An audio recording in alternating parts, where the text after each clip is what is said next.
Welcome back to the channel. For today's video, we are going to rank Christopher Nolan's filmography.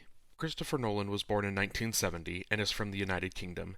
His feature film directorial debut was Following in 1998, and he has since made 11 other films, with the most recent being 2023's Oppenheimer. Nolan's filmography started with smaller projects focused on great story ideas, and he has carried on the phenomenal scripts into his bigger blockbuster films. His films have always been beautifully shot, and he is known for playing with time and non-linear storytelling.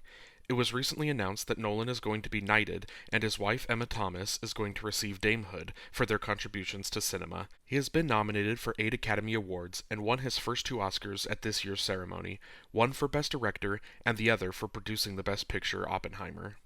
Now, the idea for doing a like a rankings list based off of a director's filmography is something that obviously isn't original. You see a lot of people on YouTube doing this, but it is something that I've always wanted to do because I've always been fascinated by the idea of taking like a deep dive into someone's filmography. There's very few directors, especially like iconic directors, where I can say that I've seen all of their films.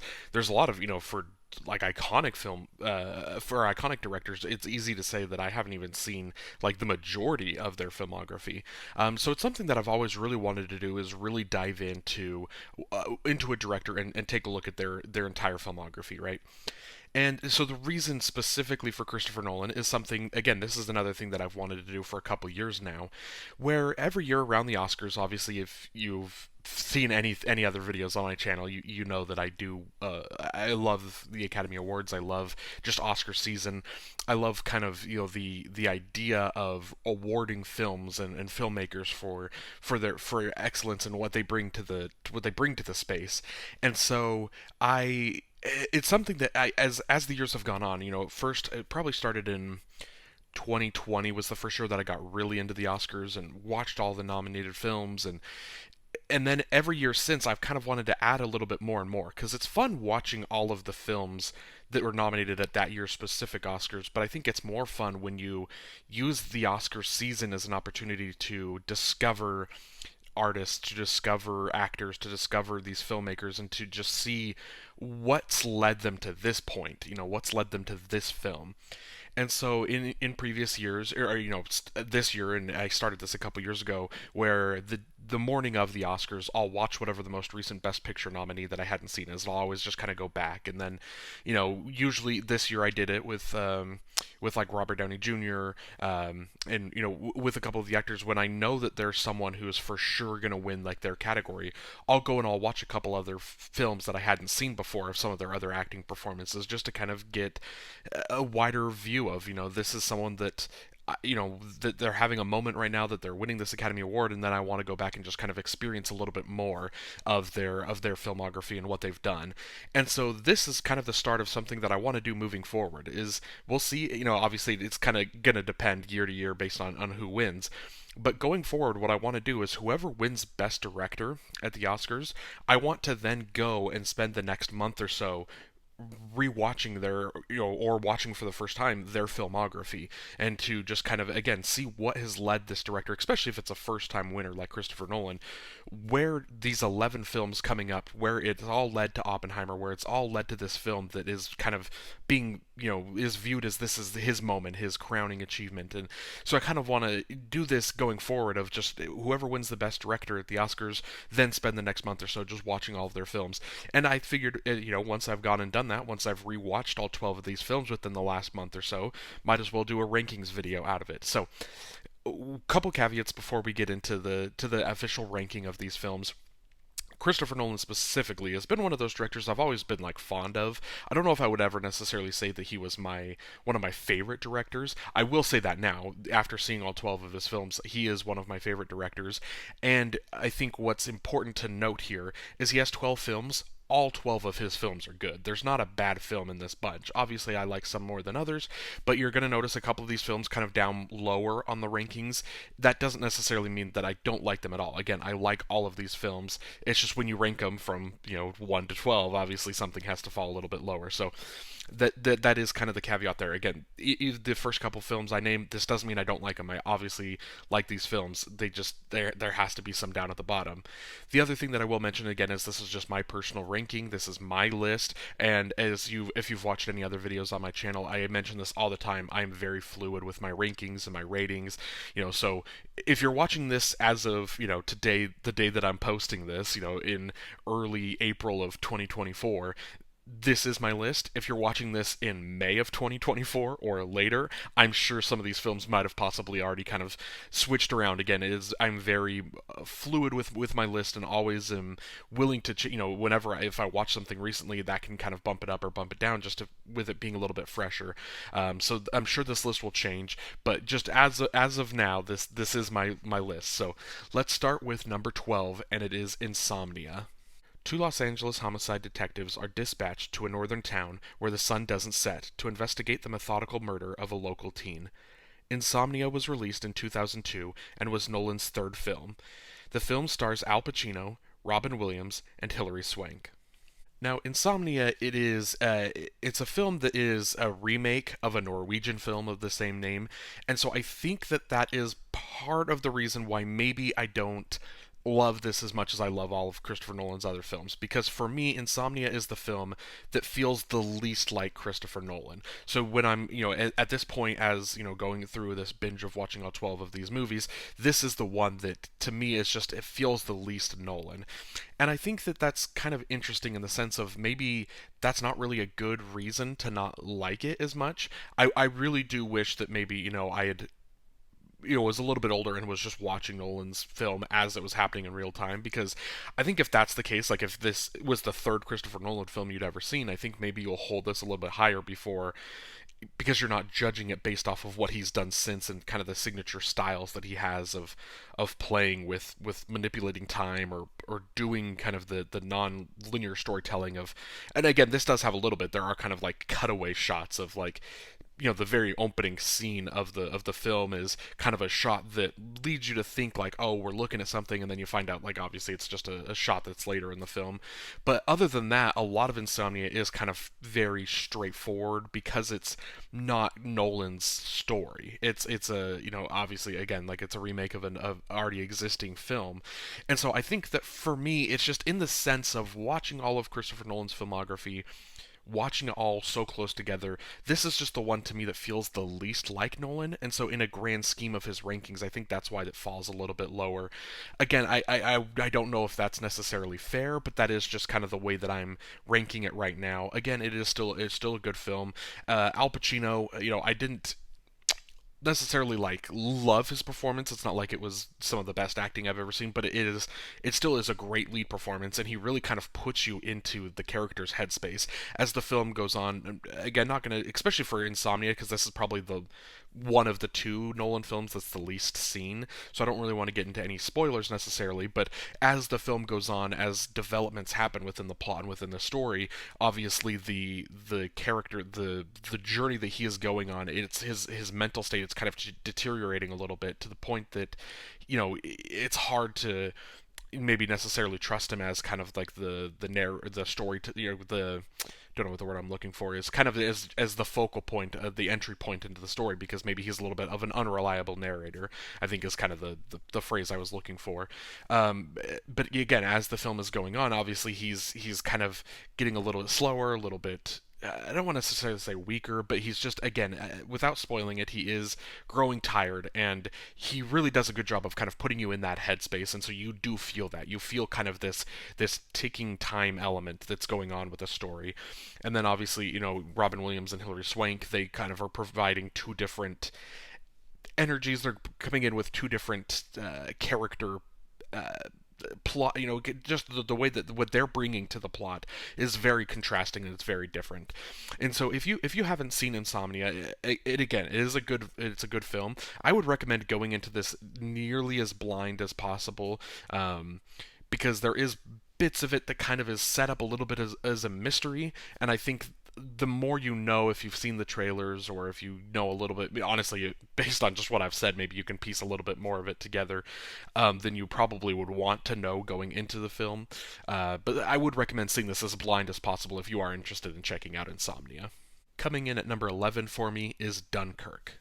The story of the miraculous evacuation of Allied soldiers from Belgium, Britain, Canada, and France, who were cut off and surrounded by the German army from the beaches and harbor of Dunkirk between May 26th and June 4th, 1940, during World War II. Dunkirk was released in 2017 and was Nolan's 10th film.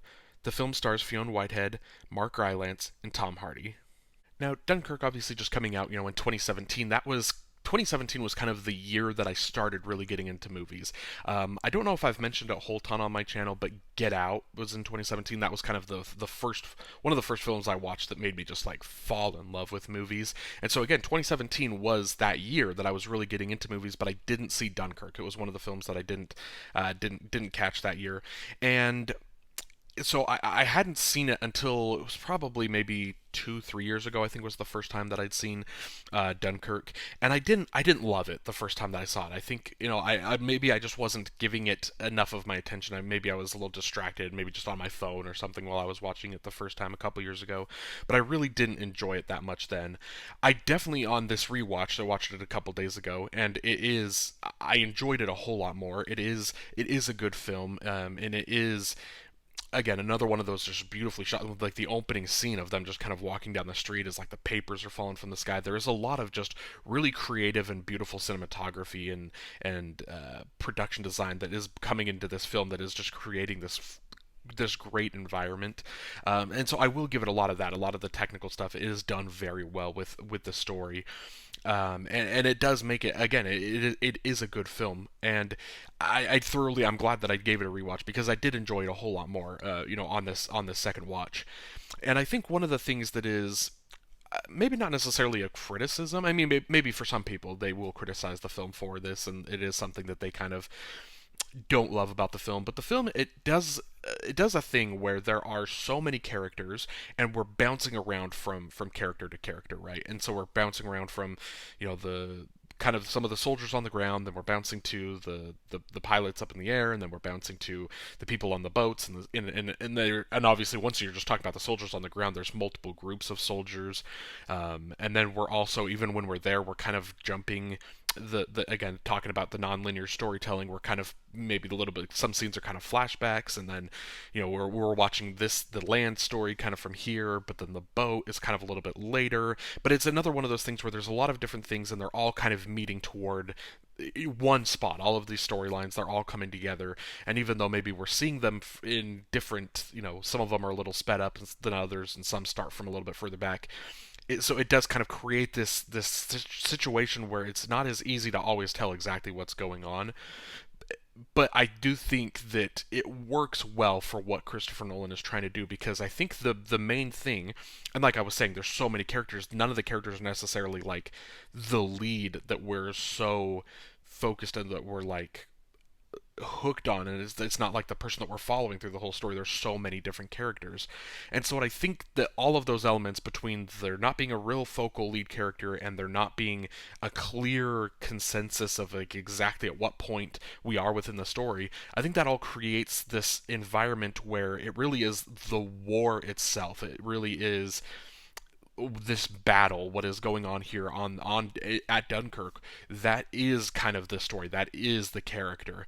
And I think that the film does a really interesting thing where we're following so many different characters, yet really the villains of the story, the German army, is really not one of like the things that we're focusing on a whole ton. They're not really there. It's kind of this monster that is off screen, and I think that is such an interesting way to depict in any story. That an interesting way to depict your villain is something that's just kind of, the threat is off screen, so you're not really focusing on it a ton, but it's always there, and it's always there just off screen. I think what that does is that creates such a horrifying and kind of an intense situation, and that's something that the script here for Dunkirk does very well, of just crafting this story where every scene is just so tense. There are so many. Just rewatching it the second time, especially. I think maybe the first time, again, like I mentioned, I was distracted, and so maybe I was just a little more bored, and I wasn't as into it. On the second rewatch, I was so much more into it, and so all of these scenes that were just so intense, so riveting, it just made me just so anxious as I'm watching the film.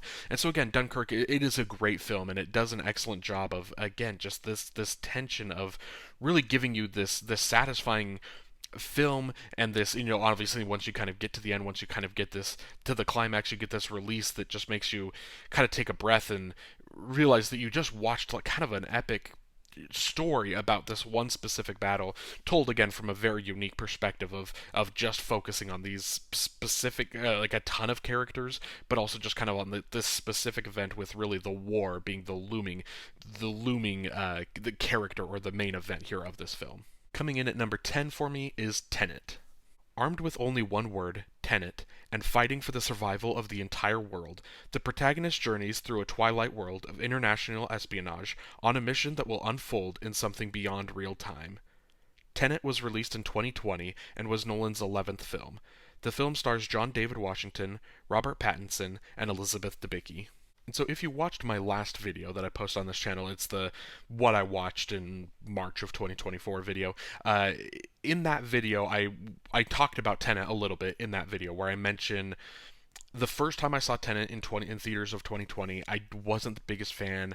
I didn't understand what was going on, and so I think a lot of that was kind of a kind of a detrimental factor is what I'm looking for. A detrimental factor in that I didn't love the film as much as I thought I could have, and so I just really didn't like it. Then about a year later, I maybe saw it. I saw it at home and was rewatching it, and I kind of was understanding the plot a little bit more. Some things I still don't understand, but I'm was getting to the point that I was like, okay, I kind of see a little bit more what's going on here. I understand the story a little bit better, and obviously once you have the full picture, it's easier to understand certain things, certain elements, and so I liked the film a little bit more. I believe a couple of weeks ago, it's definitely at least my third watch. It's potentially my fourth. I can't remember if I've seen this 3 or 4 times now, but again, it's another one of those where with each additional viewing, I'm loving the film more and more. And that doesn't necessarily mean that I'm understanding the film any better, certain elements, because I think that's kind of the beauty of Tenet. Is I think there's a lot of the film that is there is certain parts of the film that is, the more you watch, the more you do understand it. It does get a little bit easier to understand, but there is some of it where it is just kind of so hard to wrap your head around. There's just so much that's going on, and there's so much lore that's being, as you're talking about the inverted time, there's so many elements that are just like, it's hard to understand because it's not something that is real to our world. And so, for me, I think that even though I don't necessarily always understand everything and what's happening at every single moment, it doesn't all make perfect sense to me. The more I watch the film, the more I kind of love the film for that. It's not a film that's just going to hold your hand and explain everything or over explain everything, to you. It kind of is just kind of putting you into this environment, and you're just kind of left to your own devices to figure it out. And so I think that is just, it's an interesting storytelling element there from Christopher Nolan as a way to just kind of make you a little bit uneasy and unsure of what's going on at all times. And so I really admire the film's ambition for that. It doesn't always work completely for me, but with each additional rewatch of this film, I am just starting to like this film more and more. And so the film, again, it's another one of those, we mentioned this, and honestly at this point I can mention this with pretty much every single film coming up the rest of the list. It is beautifully shot. It is, the action is well done, and it is done in a way that it really just grips you. The way that obviously you, again, playing with time, where you have some characters moving forward, some characters are moving backwards, and so you'll see kind of these moments, again, kind of the big third act, the final kind of mission that they're going on there. That was, for me, the first time I saw it in theaters, was the most hard to understand what was even happening at that point of the film. But what I did understand, even on the first viewing, was I was watching something really cool, where you would see kind of a building, or you'd see something blow up, and then a couple seconds later come back together as time's being reversed, and they're kind of fixing the building. And so there's just different things like that, where I'm like, even if I didn't understand exactly what was going on at all times, the visual itself was still really cool. Not to mention that the film has a phenomenal score. It is the sound design. The sound design itself maybe is good.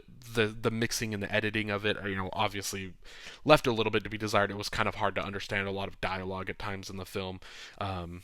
But again, maybe with additional rewatches of being able to watch the film with subtitles is maybe why I definitely understand the film a little bit more, because I'm getting more of the conversations. But there's just so many crafts that are going into this film that it's just making it a wholly unique experience, in the sense that it's this kind of James Bond-esque espionage film, right? That is really told in such a just an interesting and innovative way, and it's such a uh, honestly, it's just one of those films that I don't know if any filmmaker would ever have the audacity to do this exact type of thing again, right? Of characters moving forward and backward in time in such a way that it isn't holding your hand, because obviously you're going to have time travel movies, but not as many movies where it's not really time travel. It's literally just someone moving backwards in time, going like in rewind. And so again, it's just such an interesting and bold storytelling narrative. And so again, I respect the ambition of it. I respect a lot of the film a lot more than I did a couple years ago, but it still is kind of on the lower end just because there are so many Christopher Nolan films that I truly love. Coming in at number 9 for me is Following. Bill, an idle, unemployed, aspiring writer, walks the crowded streets of London, following randomly chosen strangers, a seemingly innocent entertainment that becomes dangerous when he crosses paths with a mysterious character. Following was released in 1998 and was Nolan's debut film. The film stars Jeremy Theobald, Alex Ha, and Lucy Russell. With a lot of the YouTube, film people that I follow, or people like on TikTok that I'll see them do their Christopher Nolan rankings, and again just some like lists I've seen on Letterboxd, I've noticed that a lot of people will put Following in last place, that it's their least favorite. And for me, I understand kind of the logic. I understand the idea of why people are doing that, and it's just because it is obviously, I mentioned Insomnia being the one that feels the least like a Christopher Nolan film in terms of the story. I think Following is maybe the one that feels the least like a Christopher Nolan film in terms of the polished nature of the film. Obviously, being his directorial debut, it was, I don't know what the exact budget of the film is, but it has to be just microscopic compared to whatever is even like the second cheapest Nolan. Maybe it's Memento. Maybe it was like the second cheapest that he made. This has to be just an absolutely microscopic budget compared to that. Let alone whatever it's compared to Oppenheimer and to Interstellar and his big Inception, his big films, right? So the I understand that aspect, but for me, I think the kind of the small budget nature is what I think adds to the charm of the film a little bit more for me. Why I think I liked Following a little bit more than a lot of other people did, because it feels like a Christopher Nolan film. It's a Christopher Nolan type story, but just told on such a microscopic budget. Is really just, it adds to the character, it adds to the fun, I think, of this film. And so the film, it's very short. I think it's like 70 minutes, like it is barely over an hour. And so it's just from the first frame of the film, we're dumped into the story. There's no time wasted. We're just kind of following this character in this, again, kind of this hobby, I guess, in a sense, that he does, of just kind of following people around, and because he's just interested in people's lives, he's interested in the stories of people, and then obviously this becomes dangerous for him as he kind of crosses paths with a couple characters in the film that maybe, obviously he would have never kind of become intertwined with had he not been doing this, but ultimately just kind of leads him onto this story, into this journey through the course of this film that leads him in a direction that is a situation where he easily could have avoided if he wasn't just kind of stalking and just kind of following these people around. And so it's just again, it's another one of the stories, the first film for Christopher Nolan, where he's kind of playing with the nonlinear storytelling, where there are multiple, and he uses it in an interesting way in this film, of kind of cutaway shots where a frame or a scene will start with like a specific shot and then kind of just moves past it and you don't really talk about it, and then obviously it kind of comes back a little bit later on in the story. You figure out what that shot meant, or you kind of see like an image, and then maybe the next scene kind of plays out and kind of finishes around wherever that last image you saw was. And so there's just so many elements of this film that I think it's Christopher Nolan. It's what Christopher Nolan does best, but again, on such a microscopic budget, just a very small indie, very low budget film. And so I think that it just adds to the character of the film for me, and I think is why I think I enjoyed this film more than I thought I was going to, and I think more than how a lot of other people feel about the film. Coming in at number 8 for me is Batman Begins. Driven by tragedy, billionaire Bruce Wayne dedicated his life to uncovering and defeating the corruption that plagues his home, Gotham City. Unable to work within the system, he instead creates a new identity, a symbol of fear for the criminal underworld, the Batman. Batman Begins was released in 2005 and was Nolan's fourth film. The film stars Christian Bale, Michael Caine, and Liam Neeson. Now, I have the feeling that Batman Begins being here might be a little bit of a surprise to you. Maybe not necessarily how low it's ranked or where its placement is necessarily on my rankings list here, but just by the fact that it's the first entry of the Batman trilogy to appear here. Batman Begins, I saw this film years ago at this point for the first time, and I definitely at that time wasn't the biggest comic book fan or the biggest fan of just Batman in general. It's honestly, this most likely this was probably the first Batman film I'd ever seen of just of any of the different iterations of the character. This I think was even back to like I don't even know if I'd really seen any like animated shows or anything. Like I think this was my first Batman experience, and so I think maybe I just didn't necessarily love the character as much as I do now. So on first watch I didn't love Batman Begins. On a rewatch now a couple weeks ago at this point, it honestly it was I was kind of impressed by how much more I enjoyed it than I did, all those years ago, and to the point that it was crazy because I think initially on Letterboxd I think I might have had Batman Begins as like a 2.5 or like a 3-star movie. Like it just wasn't. I was surprised that I really didn't love it that much then, because watching it now, obviously it is a great film.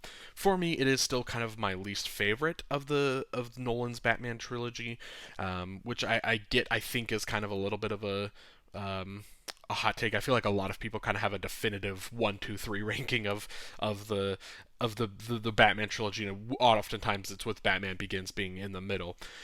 For me, this is just kind of it's a setup film in a sense that I didn't necessarily love everything about the film like as an individual thing. I think when you watch it as like a big picture, I think it makes it even better. Like if you've seen the whole trilogy, but on its own as a standalone film, I think it's just kind of the one that I enjoy the least, because so much of it is not only just setting up this film and the character itself, but kind of setting up the whole trilogy. So the film, it does do an excellent job of where it ends, kind of leading you right into the story of the Dark Knight, but it does kind of I think at times is a little bit slower, kind of getting there, and because it's so much of especially the beginning, the first act of the film is the origin story of of Batman, of turning Bruce Wayne into Batman, and so I think for me, I just don't always love origin stories. I think that always kind of is a little bit of a ding, especially when it's an origin story of such an iconic character. Because I mentioned, I think this is the first piece of Batman.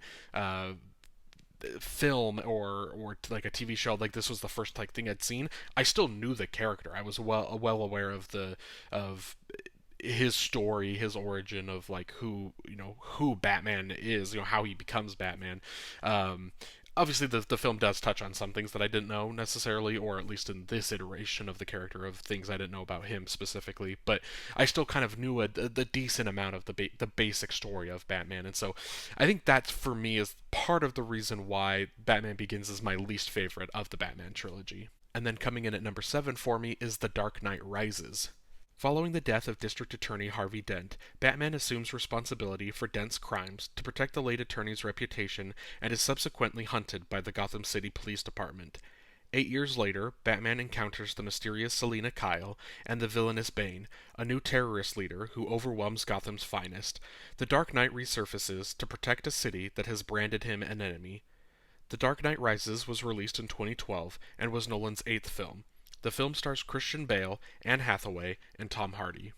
And so I have The Dark Knight Rises immediately after Batman Begins, and so this is what I'm talking about. I think the majority of people have The Dark Knight Rises as the lowest film in the trilogy, and Batman Begins is kind of in the middle. But for me, I have them flipped. I think I enjoyed The Dark Knight Rises a whole lot more than, I guess I shouldn't say a whole lot more, but more than I did Batman Begins, because again, they're right next to each other here in the rankings, and I pretty much have them kind of rated the same as these films that are the lesser entries in this in this Batman trilogy, but they're still great films. And so the film, it does an interesting thing in the sense of, I guess I don't know for sure, maybe I should have like looked into it a little bit, but I think that this film is probably, of the Nolan Batman trilogy, the one that has the least amount of Batman, if where he's the first good chunk of the film, because obviously Batman's kind of run away. He's kind of been exiled after the end of The Dark Knight, and so the film just starts off with him not really Batman. He says he's retired, and then he kind of comes back a little bit, does a little bit here and there, and then he kind of gets captured, and so then there's a lot of the film where he's just kind of Bruce Wayne again. He isn't really Batman, and so there's large stretches of this Batman film that doesn't have a lot of Batman. And so I think that maybe that's part of why a lot of people don't necessarily love The Dark Knight Rises as much, but for me, I think that that was just a unique and interesting way to tell this story of two, because we saw it again in the previous film, in The Dark Knight, of exploring the villains a whole lot more. They really go for it here in this film again, with Bane kind of having their large stretches of the film where he is this not necessarily the main character, but he is the character that is kind of commanding large stretches of the film, where he is the focal point, and we are just following his story and what he's trying to accomplish. And so I think that for me personally, I think that the action is a little bit bigger, and obviously the scale of what's going on in this film is, it's a larger, a larger threat. It's the entire city of Gotham is, at risk here, and so it's forcing this character of Batman, who's taken on kind of this extra burden for this city, who's been kind of exiled by the city and has been kind of painted as something that he's not. This the Dark Knight is kind of this maybe anti-hero of the city, but at this point he's kind of just being painted as a villain. And so I think for him to have to then come back and help the city, I think that that's just a great storytelling narrative. And I think that, again, I've mentioned this multiple times on my channel, I'm going to continue to mention it multiple times, I love a film or a story that just nails the ending. And so I think that this film, while maybe some people don't necessarily love the ending, I think that the ending works really well, and it's an ending that I think works beautifully for not only this story, but for a whole trilogy. And so I think when both of these films are so close, between Batman Begins and The Dark Knight Rises, I think they're being so close, I kind of tend to favor, well done endings a little bit more than kind of, again, the origin, the first introduction to a character. And so I think that that's part of the reason why I'm giving the slight edge a little bit here to The Dark Knight Rises over Batman Begins. And coming in at number 6 for me is Interstellar. The adventures of a group of explorers who make use of a newly discovered wormhole to surpass the limitations on human space travel and conquer the vast distances involved in an interstellar voyage. Interstellar was released in 2014 and was Nolan's ninth film. The film stars Matthew McConaughey, Anne Hathaway, and Jessica Chastain. And then for me, I think Interstellar is maybe the film on this list that kind of surprised me the most at where it fell in the rankings. Like, before rewatching all of these and before kind of actually compiling my list, I would have thought for sure that Interstellar was an easy top 5 Nolan film for me. And so it's interesting to me when I actually piece it together and put it together like this, that Interstellar does fall at number 6. Interstellar, it is a lot of people's favorite Christopher Nolan film. It's one of my best friend, he has said that this is not only just like his favorite Christopher Nolan film, but it's kind of like his favorite film in general. And so I know that this is a film that a lot of people just truly love. And so for me, I hadn't seen, again, Interstellar was a little bit before, coming out in 2014. It was a couple years before I really got into film, and so I didn't see Interstellar in theaters. And so the first time I saw Interstellar was probably in, like, I don't know, at this point, 2018-ish, 2019, maybe. It was a couple, like, 5 years or so after it came out. And so the first time I watched it, I remember being very intrigued by it and being kind of, captivated by some of the things that were happening, but I just didn't love it, if that makes sense. I respected a lot of what was happening, and again, it's another one of those where it didn't quite make a lot of sense to me the first time, but I was still a big fan of what was happening. Then, this is, I guess this is only the second time I've seen it, a couple weeks ago when I revisited Interstellar, and I was just blown away this second time on this second rewatch how much more I was than I was even the first time. And I think part of it is, seeing it this time on kind of like a better screen, seeing it better, kind of a little bit bigger of a TV, and I was kind of being able to be a little bit more mesmerized by the visuals. I think more so than the first time I saw it, to the point that I was just in awe of the film. And I think that that's what a lot of people will say about Interstellar, is that it's Christopher Nolan's best looking film. It's very beautifully shot. And on this second rewatch, as I was watching it, it's now become one of my biggest regrets is not seeing Interstellar on the big screen.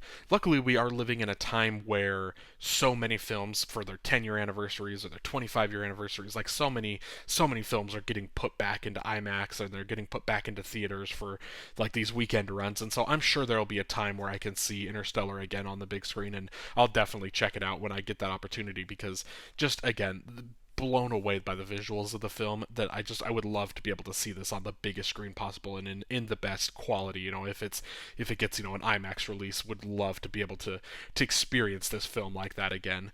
So Interstellar, it does an excellent job of, I think, of putting together again the visuals and the technical elements of the film, along with really great acting. This is one of the first, I think maybe a lot of people's criticism maybe of some Christopher Nolan films is that it's not necessarily that the acting isn't like bad or that it's not good, but it's just that it's not always the strongest part of his films. And this is, I think, one of the best acted of all of Christopher Nolan's films. You got, Matthew McConaughey and Jessica Chastain, specifically, are giving these very emotional performances. Anne Hathaway's a little bit more stoic, I guess, in a sense, but she has some moments as well where she's really vulnerable. And so I think it's one of those films where it's just all of the elements are coming together. And so it's interesting in the sense that, like, the way that I'm gushing over this film, you would think again it would be higher on the list, but we really, once we get into this top five here, these are just five of like my favorite films of all time at this point. And so once we get from I mean, honestly, starting here at Interstellar all the way up, it's a lot of really great films. And coming in at number five for me is The Prestige. A mysterious story of two magicians whose intense rivalry leads them on a lifelong battle for supremacy, full of obsession, deceit, and jealousy, with dangerous and deadly consequences. The Prestige was released in 2006 and was Nolan's fifth film. The film stars Hugh Jackman, Christian Bale, and Scarlett Johansson.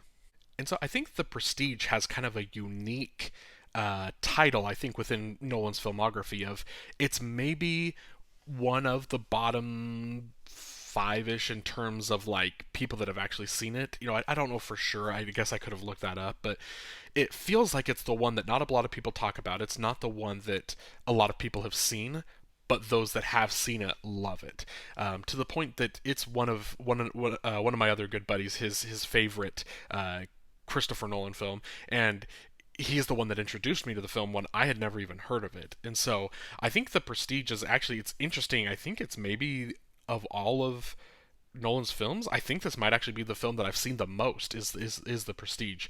And each time I watch it, I'm just kind of blown away by just the care to detail, the way that it's crafted. I think a lot of stories revolving around magicians, can maybe be a little cheap, because you can always just kind of use magic as kind of this explanation of how something's happening, and or how they're doing something. Is just like, oh, they're magic. But this is very much a grounded story about magicians. And so again, it's told in the sense of like you're able to kind of figure out how they're doing some of their tricks, and how they're doing it, but the story itself is also crafted like a magic trick, which I think is very interesting, in the sense that you've got Michael Caine, who's kind of narrating the intro and the outro of the film, and the way that he is narrating and crafting the story, it really is, it pretty much, I mean, it tells you the steps of the kind of the three steps of pulling off a successful magic trick. And then the film kind of does the same thing to you, again, with the kind of the theme of being like, are you looking too closely, are you looking at the wrong things? The closer you look, you're going to miss something that's kind of happening out here. And so there's so many different elements of the story that I think just work very well, because it's, again, so much of describing these two magicians and what they're doing in their rivalry towards each other. So you're kind of getting that character development with them. But then as the film goes on, you realize that you've just been following the magic trick that is this script from Christopher Nolan, and the way that it's kind of gives you the prestige, the reveal at the end, kind of the twist at the end. And I mentioned again in my last video of the what I watched in March video, that, when I was talking about the prestige, I mentioned that the twist, it's one of those where it's maybe a little bit of an overdone twist that has happened a lot in media, but for me, the prestige is the film that really handles it the best. And that's just because they don't use it as this twist as kind of like a cheap ploy, a cheap plot device. It's really a well developed, it's well worked into the story. And there's, again, if you're following the clues and you're following the film, there's pieces here and there. There's a lot of information that's given to you to where you could have pieced it together, but because you're so focused on other things, it's kind of the distracting nature of the idea of a good magic trick. And so that's what I love so much about the film itself, is it's so focused on magic, when the real magic, I think, is the script, and the way that it really just kind of creates this fun, unique story in this fun, unique environment, that I just think it all comes together so well for me. And coming in at number 4 is Oppenheimer. The story of J. Robert Oppenheimer's role in the development of the atomic bomb during World War II. Oppenheimer was released in 2023 and was Nolan's 12th film. The film stars Cillian Murphy, Robert Downey Jr., and Emily Blunt. And at this point, what is there to say about Oppenheimer that hasn't already been said a million times, especially by me on this channel, doing so much, covering the Oscars, doing so many different videos. I mentioned, I did a breakdown of every single category at the Oscars, and Oppenheimer was the most nominated film. And so I talked about so many different crafts and so many different elements of the film, but, from the editing to the cinematography to the sound to the score to the costume design to the production design. And then once you, obviously, then you kind of get into the acting, the direction, the picture, it's the film itself. So you get into all of these different elements of the film that there's so many things that are all coming together, they're all working so well, to the point that I think it's easy to understand why a lot of people would call this Christopher Nolan's best film. And I think that there is an argument for that. I think there is a case to say that this is, the best film that he's crafted, just all around, everything coming together. This is his best film. For me, it's not necessarily my favorite, but I do this is one that, go before having seen the film, I really didn't think Oppenheimer would have found its way this high up on the list, just kind of based on the story and what I knew about the film. But the way that Nolan has just crafted this all together so well to create such a beautiful, breathtaking, intense film that is like in any other director's hands. And this is something I specifically remember. I mentioned a ton in a lot of the Oscar videos that I did, that I think any other director handling this film could have very easily kind of fallen into some of the traps of the film, of kind of falling into, they could have gone a little bit too conventional biopic form, and so it could have got a little bit boring. Or maybe some directors would have been too focused on just the bomb itself, and so then all of a sudden it kind of would have distracted, or would have been pulled away too much from the personal narrative of the characters that are involved in this story. And so I think that, again, just depending on the director, it could have gone so wrong, depending on who was directing and the direction that they maybe pulled the film. I think Christopher Nolan was the perfect director for this film, because he was able to keep the story, I think, where it needed to be, didn't pull it too far in any direction, and was really able to just tell the story as a whole on in an excellent way. And so again, this is one of those films that I've talked a lot about this channel. If you watch a lot of videos on YouTube, you've seen a ton of people talk about Oppenheimer at this point. And so it's one of those that it's hard to say anything that hasn't already been said within the last little bit. But I will just say that it might not be my favorite of Christopher Nolan's, but I can easily see the argument for why this could be considered his best overall film. Coming in at number 3 for me is The Dark Knight. Batman raises the stakes in his war on crime with the help of Lieutenant Jim Gordon and District Attorney Harvey Dent. Batman sets out to dismantle the remaining criminal organizations that plague the streets. The partnership proves to be effective, but they soon find themselves prey to a reign of chaos unleashed by a rising criminal mastermind known to the terrified citizens of Gotham as the Joker. The Dark Knight was released in 2008 and was Nolan's 6th film. The film stars Christian Bale, Heath Ledger, and Aaron Eckhart. And maybe this is also a little bit surprising, having The Dark Knight kind of this low at number three. I think a lot of people maybe were expecting this to be number one. This is kind of a general consensus. I think a lot of people's favorite Christopher Nolan film. And so for me, again, it is a perfect film. It is one of those films that I, on the first watch, so I guess I've seen this film twice now, and so on my first watch, I remember really kind of being into it and kind of digging it, but I remember watching it knowing, because again, this was years after it had come out, so I knew going into watching it that this was so many people's favorite film of all time, and people consider it a masterpiece and a classic, and so maybe I was just kind of a little bit, I don't want to say harsher of a critic, but maybe I just wasn't as like engaged or captivated as I thought I was going to be. Maybe because I just already had kind of those preconceived notions that I was watching one of the greatest films ever made. But I still loved it. I loved it, but not as much as to the point where I was considering it like a perfect film. On the second rewatch, I was just kind of blown away by how every single scene in this film, there's not a wasted second, there's not a wasted moment. Everything is either building the plot, forwarding the story, crafting the tension, really kind of just creating the chaos that is the Joker, the element that he brings of just intense, chaotic, like a wild card of a villain. And so it's I mentioned this in my I did a No Country for Old Men video a couple weeks ago, and I talked about how in that film, Anton Chigurh is kind of regarded as one of the greatest villains in all of cinema history. I think Heath Ledger's Joker is right there with him. These are the two, and I think what they both bring to this to their respective movies is again just that element of chaos, that element of unpredictability that brings such an intense like extra bit to the story, that brings you've got these the main characters, you've got our heroes, right, and they're dealing with all this stuff, and then you've just got like an absolute random wild card of a villain that you don't know what he's going to do. You don't know what his goal is at certain points. Sometimes he's doing things just for the fun of adding something. You just the chaos is it really, I mean, it's kind of, as he calls himself, an agent of chaos. Chaos really is just the best word to describe Heath Ledger's Joker. And obviously so much just comes down to his performance as well. Obviously, winning an Academy Award for the role, it's one of those performances that is truly one of the defining performances of a career, and with it being kind of his last performance of his career, it really is just it really created the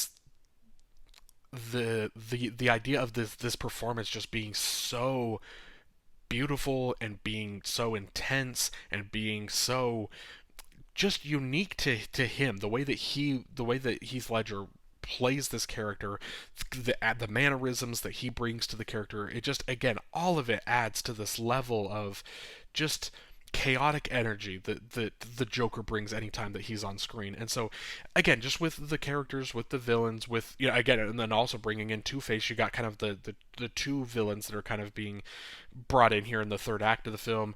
The way that they all come together, it just creates such a full and complete perfect story, again, where every single scene is so important to the film, and just again just creates this perfect film in the sense that just as you're watching it, especially for me on this second watch, I was just mesmerized every second of the film.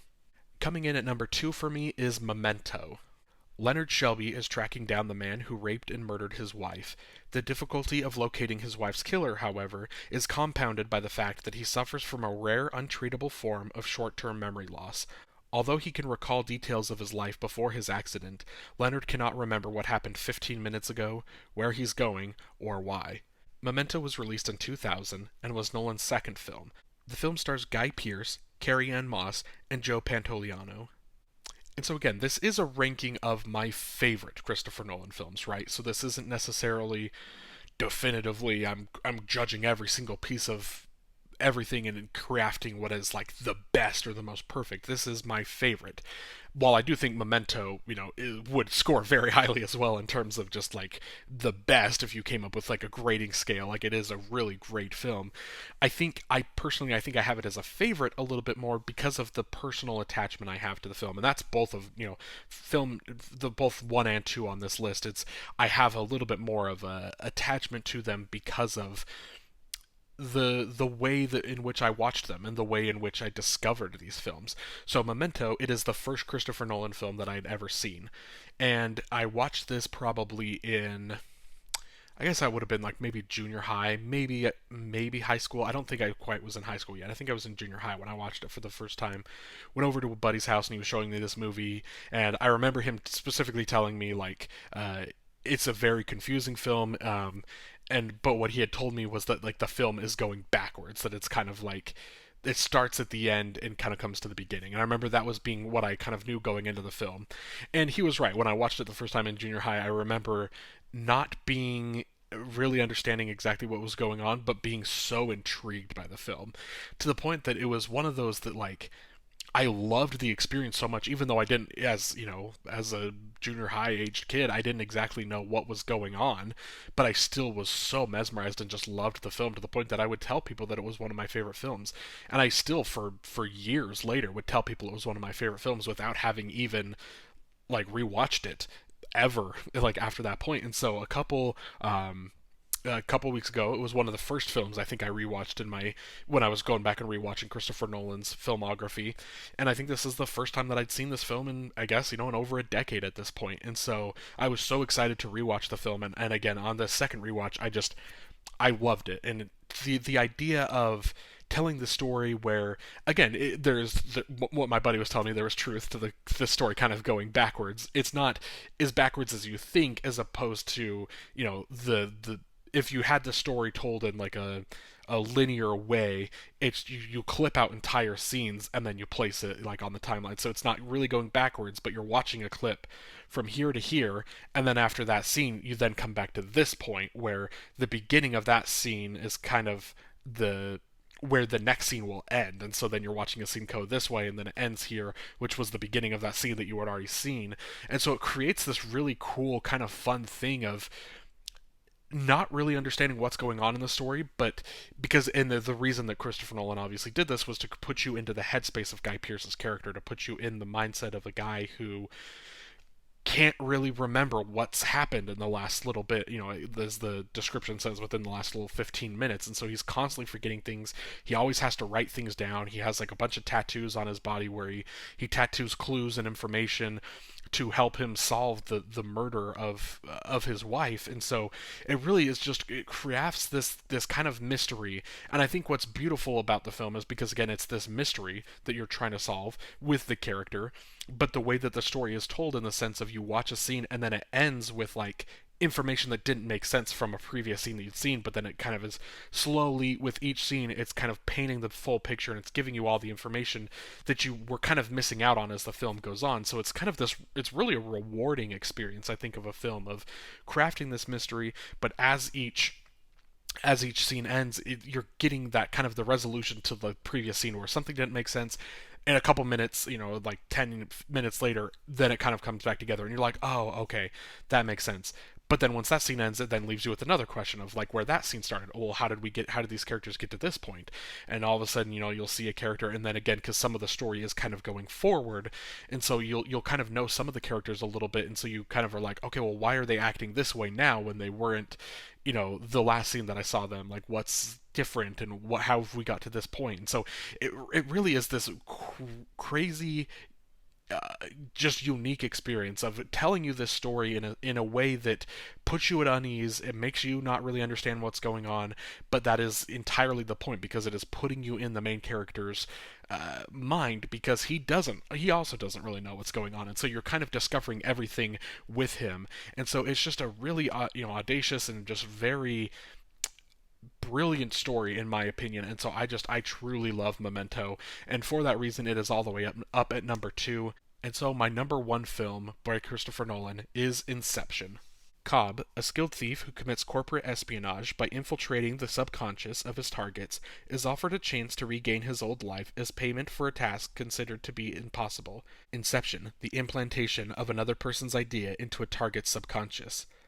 Inception was released in 2010 and was Nolan's 7th film. The film stars Leonardo DiCaprio, Joseph Gordon-Levitt, and Elliot Page. And so I mentioned Memento was the first Christopher Nolan film that I'd ever seen. Inception is the first Christopher Nolan film that I ever saw in theaters.